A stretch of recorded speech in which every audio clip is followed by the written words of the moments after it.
Thank you for being on your show, even though I'm doing it here. Um, this is funny for both of us, I feel like, because we've been talking about this for many years. How many years? I think we've tried to figure out 10. Like I think. I think Yeah, 10. 10 or yeah, around 10. Let's just go with Good 10. decade. It's an easy number. Yeah, yeah. Go with 10. All right. So you finally came to this point, but how exactly? And we'll get to your background in a second, but like, Yeah. how do we get to this point right now, this moment? I don't even know. It's a wild thing. Should we start at the beginning then of your life? Yeah, I think so. I think I want to tell people like a little bit about my background, like who I am, and I'm 35 right now. You're a baby. Today, Yeah. I'm a baby. I feel Wait, I today? feel pretty Today, old. today? Today. Today's your birthday. No. Okay. But I'm 35. Originally from Venezuela, came to the States. Immigrant mother. Immigrant family at 7 years old in '95, and we came to Philadelphia, right outside of Philadelphia, and that's where I grew up basically. And then learned English like pretty quickly. Like it took about 5 to 6 months. So- As a kid, it's so quick. What? How'd you teach yourself English? Because I've heard different things for a lot of people who come over. Yeah, I didn't teach myself. Like I went started in second grade. And my mom put me in school, and I didn't know a word of English, like nothing. And they took me to elementary school, and like a week before they were prepping me, my mom and my stepdad at the time. And well, he wasn't my stepdad, he was my brother's dad, so we have two different dads. But he was, kind of best friends with my mom and helped pave the way for us. And a week before I started school, they started teaching me one sentence. And they're like, if you know anything in English, you have to learn this one sentence, and it'll get you through, right? And they're like, you have to learn how to say, I have to go to the bathroom. That is. So I kept saying that. I went to school, and I kept saying that. And, like, I went to the bathroom, and, like, it was a very white American school. Like, there were barely any Latinos there. I was, like, one of two, I think, at the time. Which is wild in Philadelphia, though. If you think Yeah. And I'd be in the bathroom, and, like, the teacher would be going crazy. Like, she'd be like, what does she want? Okay. So at one point, I had, like, 5 or 6 teachers in the bathroom being like, well, how can we help? And I'd be like, I have to go to the bathroom. And I'd be, like, stuck there. I was just stuck. And Because that's all you knew. yeah, that's all I knew, of course. That's awesome. Though. Yeah, and from there, I just had an ESL teacher, like, take me under her wing. There was a program there, Miss Linda, and that's how I learned English. So no TV shows, no nothing. No, I mean, I saw TV shows, like, at home after school, but basically being embedded in the school system and just having to speak it, and ESL, it's such an amazing program. It's what helped me, so. Nice. Yeah. That's good. So you said you moved to Philadelphia. Yeah. And you came over from Venezuela. Yep. A lot of your childhood, did you ever think that you would be venturing over? I mean, I know you're young. I know it's your child. Yeah, you're a kid. I mean, I remember at 7. So my brother and I have different dads, and How old's your brother? He's 2.5 years older than me. So he's either, I think, turning 38 this year. So his dad moved from Venezuela to Philly. So my brother used to travel to Philly all the time to see him because his dad used to work for an airline.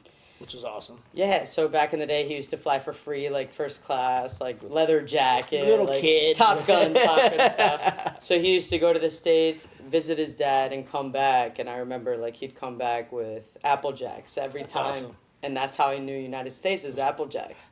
Apple Jacks over the States. Yeah. And in Venezuela, I used to watch Baywatch. Huh. No, I was a lesbian back at 7 years old. I believe you said it to me before. We're all lesbians? We are. Yeah, okay. So you knew then, watching Baywatch. Mm-hmm. So Yeah, David Hasselhoff. Yeah, I had a hunch. Who was your favorite? A hunch. Pamela Anderson. I just remember her. I remember being in bed at 6 years old in my mom's bed because she had the TV. And I remember being there at 6 years old, not knowing any English, and I used to just watch the red bathing suits and Pamela Anderson slow motion running through We the all beach. did. I know. And I used to be like, I love the United States.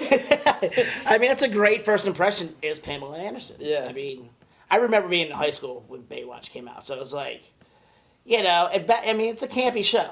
Right. So I was like, they're hot though. It's, I mean, on a Saturday They afternoon. were good looking. That's the whole point. They're of still the show. good looking. Even in their old age, they're Yeah. still hot. Yeah. So, all right. So you knew you were a lesbian because of Baywatch. You moved here because of. You moved here because your brother's father, Philadelphia. Out of all Philly. places, I apologize. Eagles fan. The best fan, Eh, obviously. we'll just leave it there. Just leave it there. Yeah. So from that point, you know, you get into high school, whatnot. What propelled you into your like adulthood? Like What propelled me? military. You did I mean, some so yeah, CISA. I went into high school. I was, an athlete throughout my whole life. Like What sport did you play? guess. Softball. Yeah. Softball, yeah. You know, yeah. So I played softball. I was never like a scholar. Like I grew up like really hating school, and I just always thought that I was like way more advanced. Yeah. I mean, I don't know how to explain it. Like I just always on thought a different level. on a different level than everybody else, right? And I couldn't explain that. So I remember going into high school, and I was from 7th and 8th grade, I was being scouted for varsity. No shit. Like, yeah, That's dope. I was pretty good at what I did, and thankfully my brother, made a name for himself as like the only Latino in the high school. So they knew like once I came into freshman year. And I knew I was starting varsity ball. Like a bunch of my brother's friends were on the team with me as juniors and seniors. That's what's up. Right, so it was he paved the way. So it was easy for me. I had an easy transition into high school. I was friends with like everybody. Yeah. Like I treated back then. There were kids that said they were gay and hush hush, right? Like they weren't as open. Bullying was very much a thing, but I was always friends with like every single group. So going into high school, I played ball. All of the time, I was like at a point I had four teams, like travel team. It's all I did. So a lot of my teachers like That shit's crazy. not to call them out, but a lot of my teachers like passed me and stuff, so I could keep playing. I mean, Because I hated school, I hated homework, I hated all of that stuff. your story sounds like my story because I was the same. I fucking hated school and all that stuff, and I felt I was friends with everybody, and Social. very social. Everybody loved me. I was lucky because I actually lived next to my high school, like nice. directly. Like I was late for school every single day. Me too. I was so close. I never went to school. I skipped. I skipped a lot. The security guards loved me. They used to like open the doors for me and be like, "Go." And So, like, people at my we used to skip so much at my house because I had pool table and stuff as a kid. oh, I love pool. They ended up putting a camera on my road to catch kids skipping. That's how much. Because of you? Oh, I had a pass. I was smart. I went to the AV class and Yeah. was the assistant to the AV teacher. She had no class during the lunch period. So for Nice. 3 hours, I just had a pass that. I went in there, Hell yeah. I went and got her lunch, came back, and she didn't give a shit what I did. I love that. It was awesome. So anyway, Entrepreneur. yeah, actually, That's how I see it. that is honestly. how I started. I And started project hustling. managing, like you're managing all these things You in know- high school. It's fucking wild because I found tapes last couple times I was home of 16-year-old Marcus doing this. See? And like my friend was with me, she's like, "Oh my god, you've always been doing this. You've been an idiot forever." No, but like You're a definitely funny, not an idiot. but a funny, but I was playing. Yeah. I've always played a role when I do that. Right. So that was always my thing. It was like it was Yeah. always like my stick to be funny, I mean, you're like if you're a people's person and You you're have to be. social, like it comes around. You Yeah, know what I mean? and that's part of the reason why we get along so well. Yeah, I agree. I mean, because we first met, which we'll get to that, but we just clicked, and and I can see Yeah. why because your backstory is similar to my backstory. Yeah. So now I can start seeing it. But now I think this is when it splits, where I went a complete opposite route than you went. Yeah, you did. So So yeah, I went. I think it was like junior year, and the softball coach that was with me for a really long time, Keith Ford. I'll never forget him. He played like a father figure. nice. He my mom worked a couple jobs. Like she couldn't make every game or every practice. Well, so that's I'm not to cut you over. That's wild to me. Like your mother being like this famous person in Venezuela coming over here. And Yeah, my mom, we grew up with, my mom was an actress in Venezuela and did a lot of films, a lot of theater, a lot of soap operas, and we grew up in the magazines, right? And when she chose to come over here, I think in her brain, she was 36, I believe, when she came over with 2 kids. Yeah. She was like, I'll continue doing that, right? But when she came here, she realized, like, no, that's not how it is. I don't know the language, like, I can't just start acting, so she started cleaning toilets, like a lot of So that's trash. I mean, it's a lot of the immigrant families do, right? Yeah. Like, you have to start over. You gotta start somewhere. You gotta start somewhere, and that's what I admire about people that choose to leave a country and start over new and like do whatever it takes. Dude, that's just ballsy. Yeah, and she taught us, like that, no job is underneath us. Like, no matter what you are. For real, your mom's dope. That's awesome. No, for real. And like I grew up that way. So like, whether you're a janitor, a waiter, cleaning houses, or a CEO, whatever, like I treat everybody the same. I have the same respect. Yeah. We all put, and I learned that as I'm going to get to it in the military, like, we always said, no matter what rank you are, we all put our pants on and our boots on the same way. Right. And that's how I view everybody. But anyway, so when I was about 16, they fired my coach. And when they fired my coach, because the senior players were getting benched over freshmen like me. So it was basically because of me that this happened. And I remember... when we were told, I threw my glove on the ground in the gym. I'll never forget. And I was like, I'm finished with softball for the rest of my life. Because this is the father figure of yours, and you fired him because of me. Yeah, because, it was I felt like it wasn't justified. I felt like it was unfair. I feel like the better players should be playing. And the parents, there was a lot of money there. Politics, and that's why I hate politics, but we'll get to that on another episode. But that's when I quit softball. And I started really, I started going out. I started drinking, hanging out with older crowds. And just, I've always liked to party, and go out and have a good time. I'm a people person. And I always felt more advanced. So I did, for the first time, fall in love with somebody older than me. And it was a woman. And going through all of that was really, kind of, why is this happening to me? Why am I this way? And it's been accepted in my family. I have a couple uncles that are gay. My brother's dad's gay. It's always been very, an open subject. Right. But when it happens to you, you're like, what's wrong with me? Mm-hmm. Why am I not normal? And I went through that, and, her and I would cry together and be like, why do we feel this way? You're my friend, but you're not. I'm in love with you, all these things, right? And then I'll never forget one day, after high school, I barely graduated because I missed, I think, 70% of my senior year. Sure. I was always just school, I'm done. Right. I was I moved on. Especially if you're not playing the sport. Yeah, I was I lost everything. I just, it wasn't for me anymore. And even the principal called my mom and myself, and she's like, hey, Natasha, is not coming to school. My mom's she's, to her surprise, she didn't know. And I said to both of them, I was like, I feel like I'm finished. Yeah. I want to just be done with this chapter in my life and move on. And also, I'm going through the struggle of, realizing I'm gay. Your sexuality, who you are. Exactly. Your whole world's, everything. It's just, an 8-ball exactly. shaking up. Yeah. It's a good way to put it. Yeah. And then I had to take some exams and, do a couple of things that I missed. And until the day of graduation, I didn't know I was graduating. So I had to pick up my cap and gown the day of graduation, and I was the last one in the whole... That's awesome. How do you say it? Every row, it's alphabetically. What is, I don't know what that is. Whatever, I was all the way last. But hey, I graduated. And then... You walked across, yeah. Yeah, and then I was like, what am I going to do? I don't know. I don't think anybody knows what they want to do at 18. Not to cut you off again, that's what I was thinking the other day, I was thinking, how to mentor, 20-year-olds, and I just want, because I work with a lot of young cooks now. Right. And I just want to be if you don't want to be a cook, it's fine. Don't try to figure out what the fuck you want to be. Most people don't figure out until they're 45, 35. Yeah.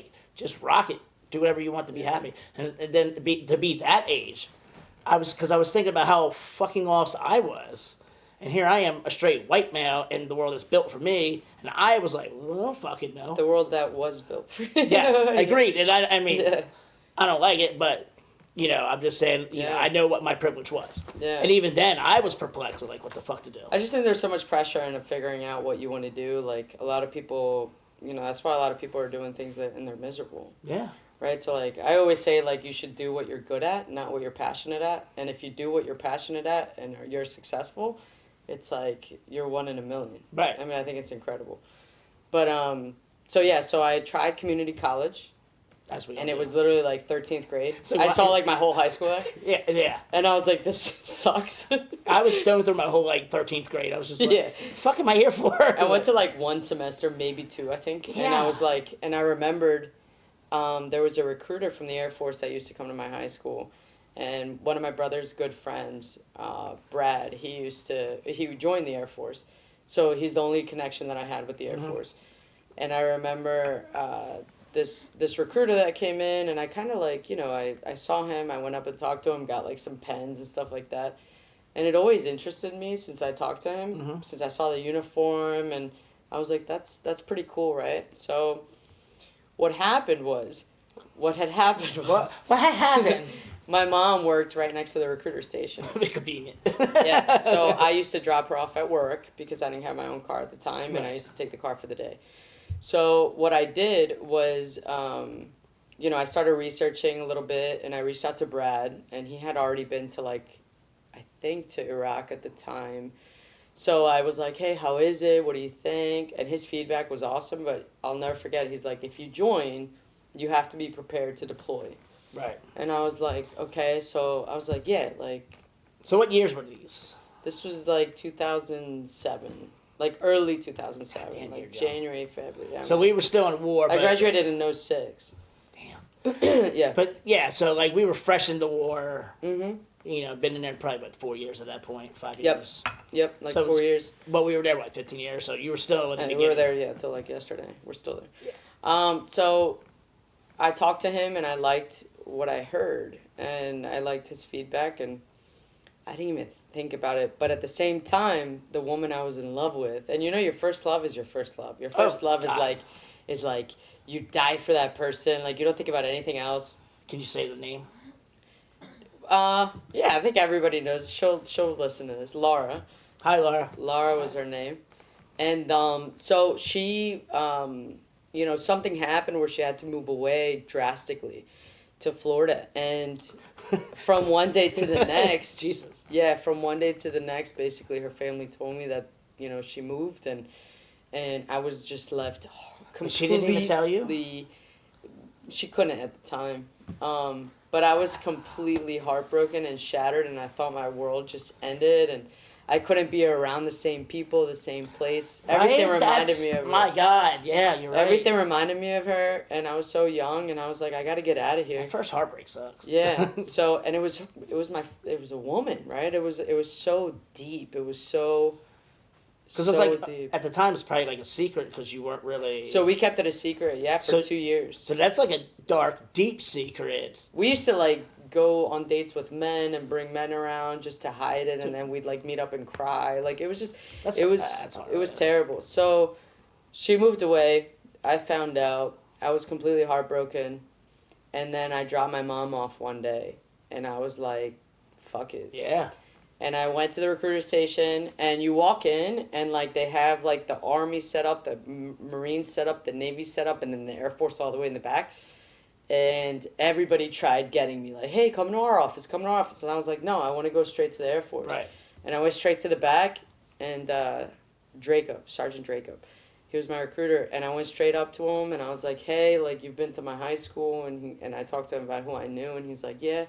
And I literally, like, that was, like, February, and I left in June. I signed papers, Crazy. and when I picked my mom up, I remember I was like, hey, Mom, like, it wasn't that day. Like, I didn't tell her for a couple of weeks.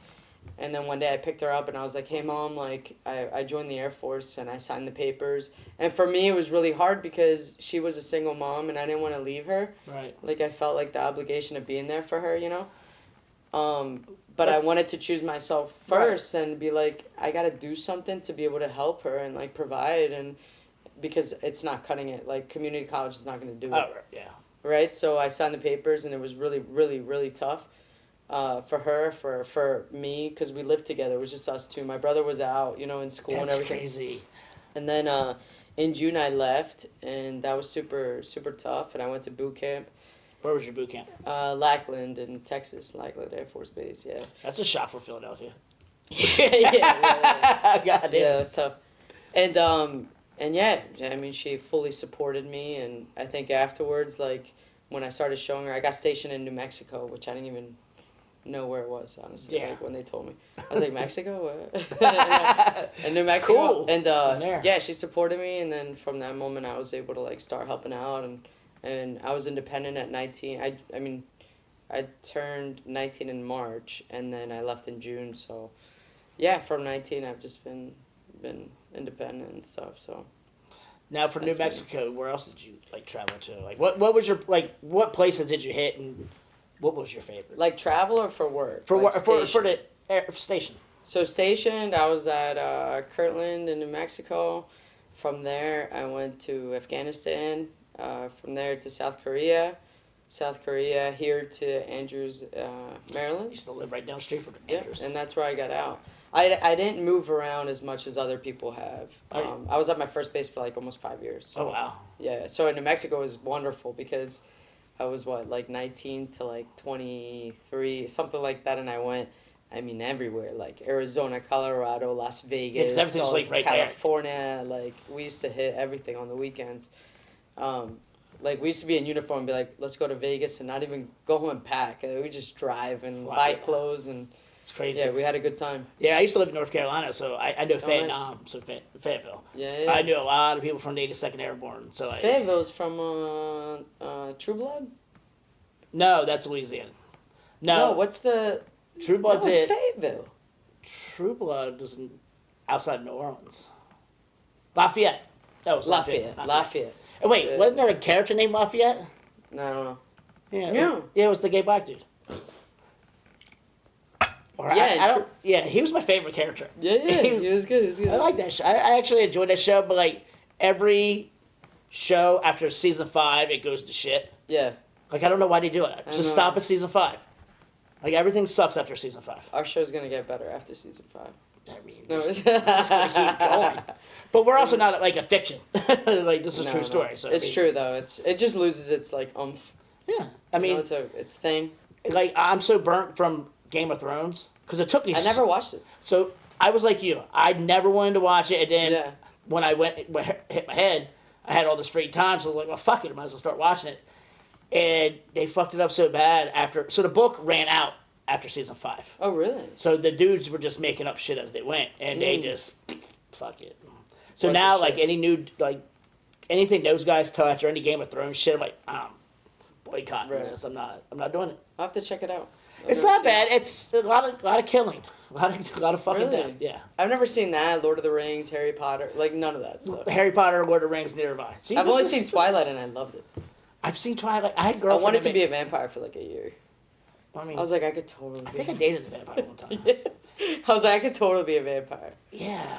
I mean, you stay out all night, so yeah. No, but I'm joking. I'm old now. Like I'm 35, but I've lived a life where I feel like I'm like 75. Like, So for real. let's I'm talk like- about that then. Yeah, no, I mean, the military brought me to Maryland. And in Maryland, I got out in 2013. And after I got out, I joined the reserves and the Guard. I did both. So I was at like Miami for a while, Delaware. We're in Delaware. I was at Newcastle. Oh, that's not. Yeah. That's Philadelphia. Yeah. But I got out, and 2 months later, I got my first panic attack, which was pretty severe. Wow. So it was really, really severe, actually. So from then, it took me about a year that I dealt with what I didn't know then was anxiety, panic disorder, all of the things. Isn't that crazy? We're like, hello, this Yeah. is what you have. Yeah. I think, like, your brain goes on override for so many years. Mhm. And, like, chemically, once your brain is on, like, fight mode, survival mode, after 30 days, like, what's been told to me by therapists and by health professionals is, like, the chemistry in your brain shifts, and you're constantly feeling like you're in danger. right? So like Oh. when you feel like you're in danger for over 30 days, it changes you, and it takes a long time to get It that sets back. into your system. Yeah. So after that, I was pretty sick. You know, I was Oh, suicidal. the brain will take a lot out of you.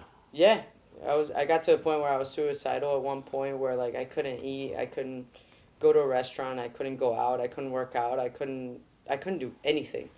I would have never expected that. Yeah, yeah. No, I actually kept it from my mom for a while, from everybody. But during that time, I met someone because the only thing that I could go to that made me feel better was drinking, because drinking relaxed my mind. Calmed the nerves. Right? But the next day was hell. Yeah. So I'd be like at the ER like 4 to 5 times a week, Goddamn. thinking I was like dying, and they do like an EKG every time and all this stuff, and they were the ones that were like, you know, you're suffering from anxiety attacks. Right. And I was like, are you kidding me? Like I always thought of anxiety attacks like, hey, Yeah. get over it. Like I used to have a friend that used to deal with it growing up, and I was like, you're faking it. Like what are you doing? I was to say until I had one, I was like, oh, this is what this is. Oh yeah, but a Okay. panic attack, it's like doomsday. I never had that though. Oh man, it's like doomsday. You feel like your body's shutting down on you and you're literally dying. And it can hit you, you know, I found later like what my triggers were and how to fix them. I had to take medication for a year. But during this time where it was at the worst, I met someone. Mm-hmm. I was in a pool league and I met someone, and that was my ex-wife. And she actually helped me, like, literally, like, I feel She like saved your I life. owe her my life. Right. Yeah, I was to the point where I wanted to just, like, die. Because I couldn't live, you know what I mean? I had to be drunk to, like, do anything. Yeah. Because if not, I was at the ER or, like, just crying in bed, Like, what is happening to me? Like if you're not sedated of some sort, you're in pain. Yeah. And a lot of my, you know, veteran friends will relate. Like, you know, we drink a lot. Like, I like drinking. I have a bottle of whiskey here because, one, I look at it as, like, I don't like pills. I don't like taking medication. Yeah. You know, but this is my medication. I don't do it often. Like, but if I do it, I enjoy it. I grew up in a household, you know, I'm Latina. Like, we grow up with, like, our family having a glass of wine, having a glass of whiskey, like, playing pool, like, having a cookout, like, being with family.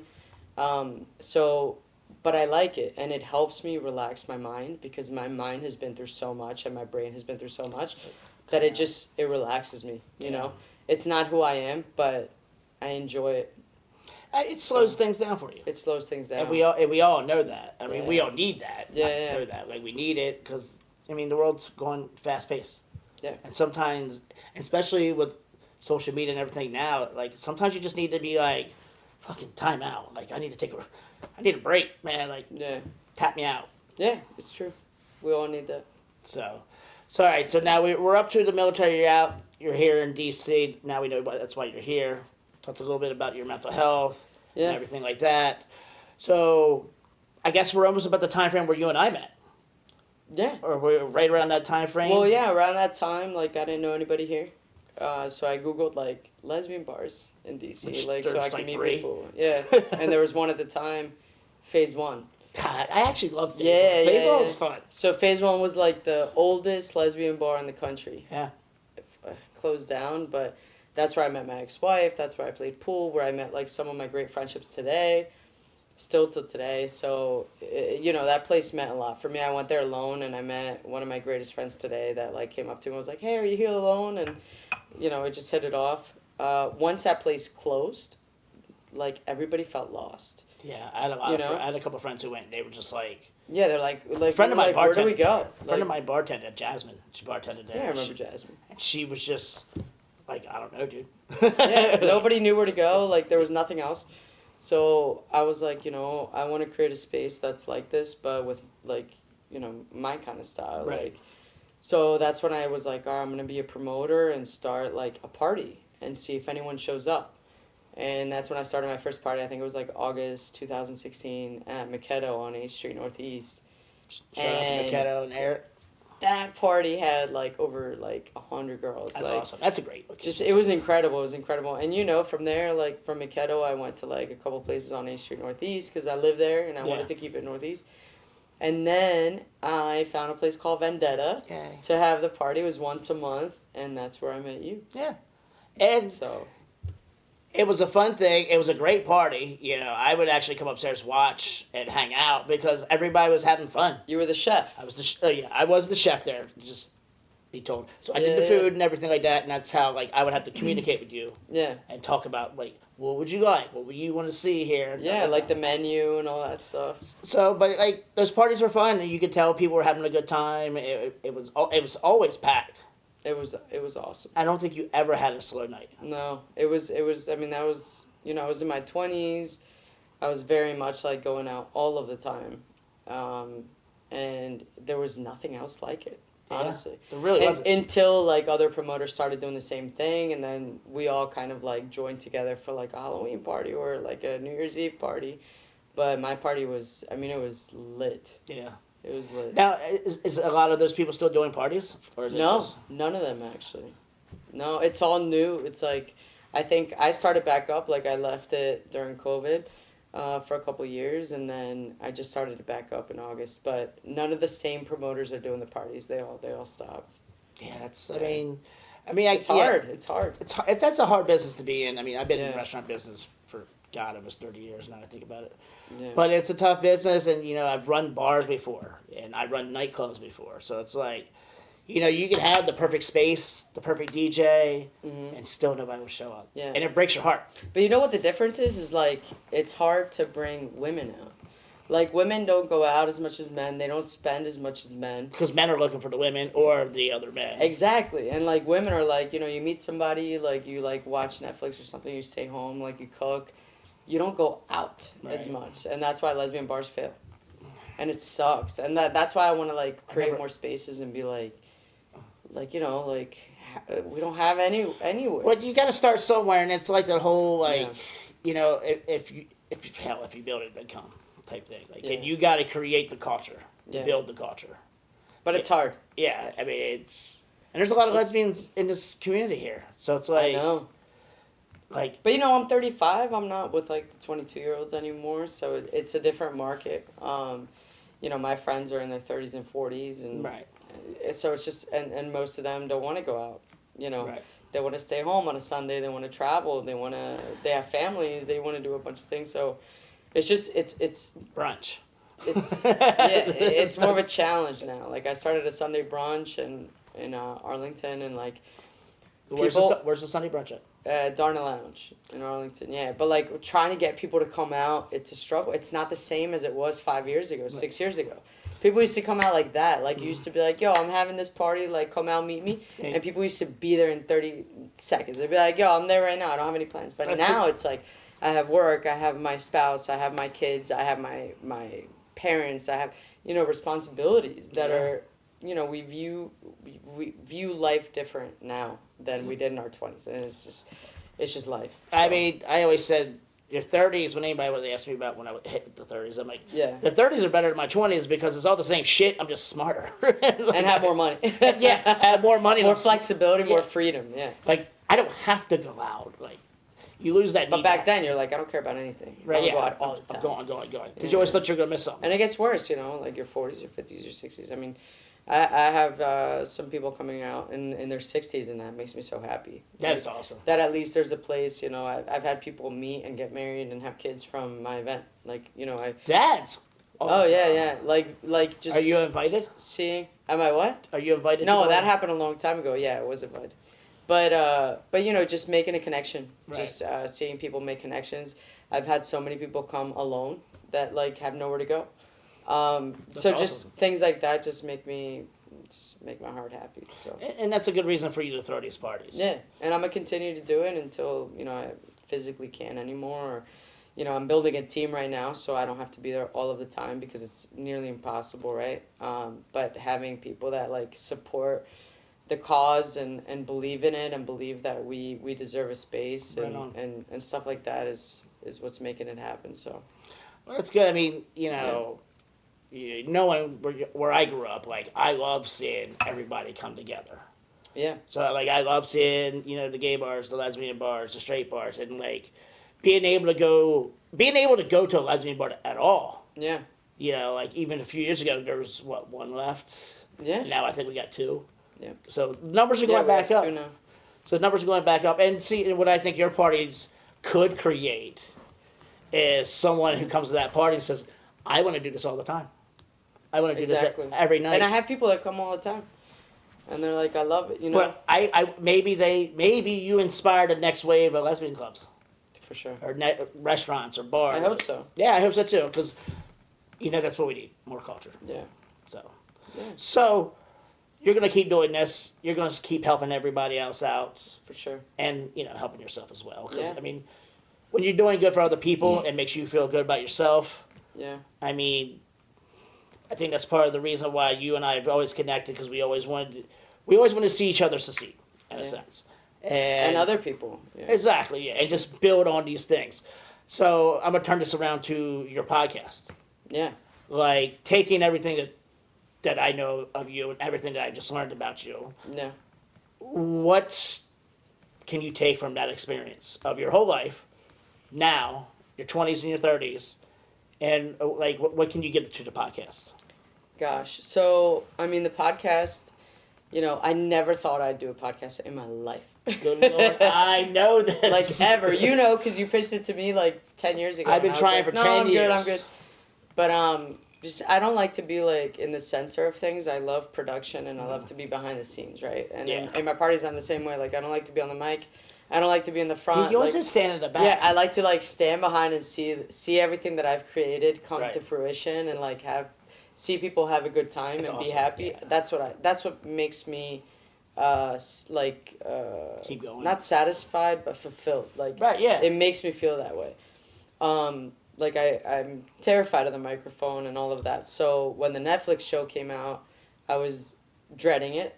Well, let's step back a second. Let's talk about that Netflix show. All right. Yeah, no, when it's so Tiff, I knew Tiff from back in the day here from the parties. I actually met them at not one of my parties, another party in DC. So they lived here? Did they? Yeah, grew up in Okay. Maryland. Yeah, I forget where in Maryland, but in Maryland. So we became friends over time, and I knew Tiff's ex, and we used to go out with my ex, and all four of us used to hang out here and there. We knew of each other, and Tiff used to go to my events, so it was just more of So you guys were obviously good friends, yeah.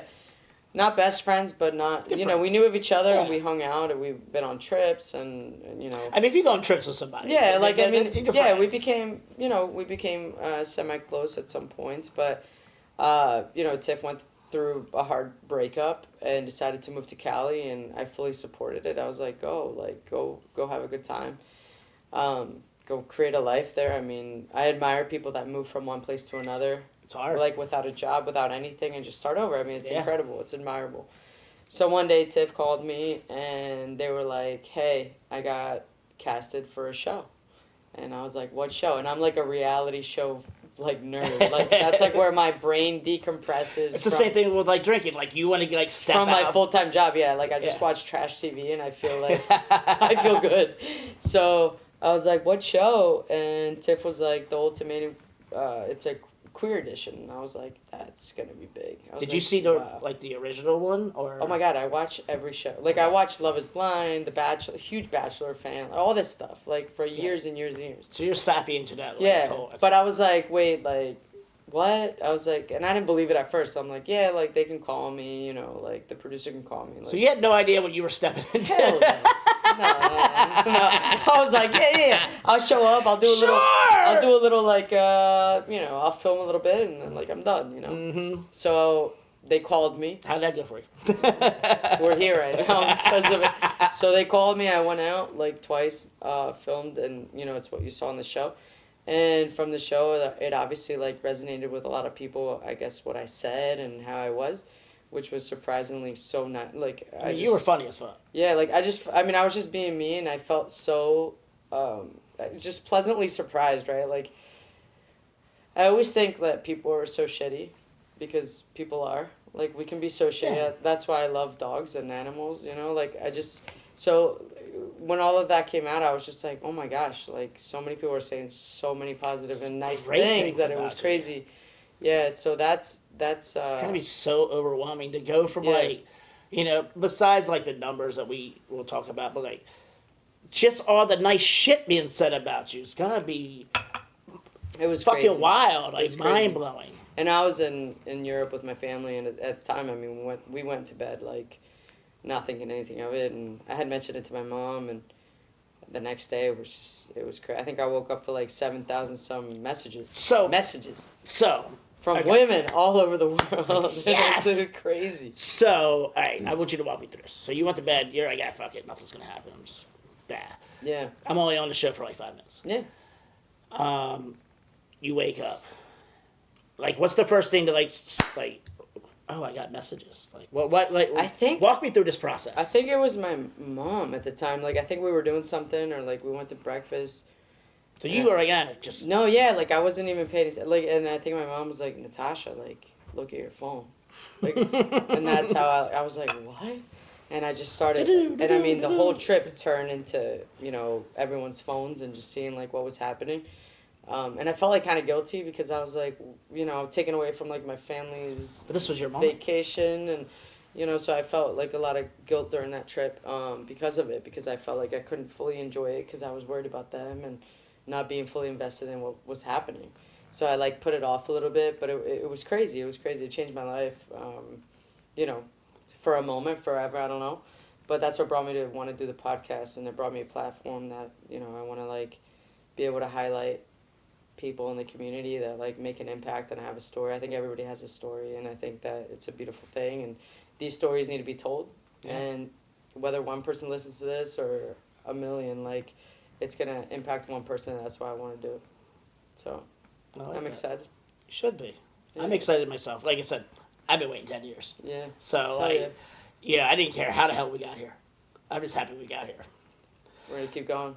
Yeah. So all right. So all that happened.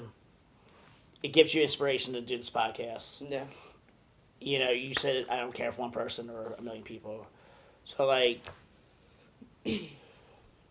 besides that, what do you see like moving forward? I know you want to interview people here and there, but you also want to interview like some of your fans, right? Yeah, for sure. Like, I want to start, with people that I know and people that I don't know that have reached out to me. But I think that I've even talked to some fans that like have reached out to me that have told me about their stories, and it just touches my heart. Like, I want to bring people that I can in person, other people that I can't in person remotely. But there are no limits. I want to thank you for talking to me because, like I said, I knew kind of your story, but to hear, just talking to you, I love talking to you anyway. So like, just getting to know you a little bit more, and I look forward to the podcast because I know I'm going to hear some stories that you've never told me before. I'm going to hear some funny shit, and I'm super excited for it. So I'm going to pass this back to you if you have any final words. Yeah, no, honestly, all I can think of is just I want to thank everybody for their support, their love, their desire for my happiness, which will come soon, like that I found because of the show. And I couldn't be more thankful and happy at this moment. And I just hope that people tune in and can resonate or relate or take something from each episode, because everybody that I choose on this podcast that's going to be on the podcast has such a great story to tell. Yes. And like, I honestly think it's going to be something that can impact at least one person. And if it does that, like, I feel like my job's done. So I just want to thank everybody, and I'm so excited for this. Cool. So thanks for doing this with me. Thank for you. real. Yeah, dude. I'm here. No, seriously. I'm here. Like, Cheers. Let's do that. Cheers. It's beautiful. Thank you. Thank you. Guys, tune in. Check it out.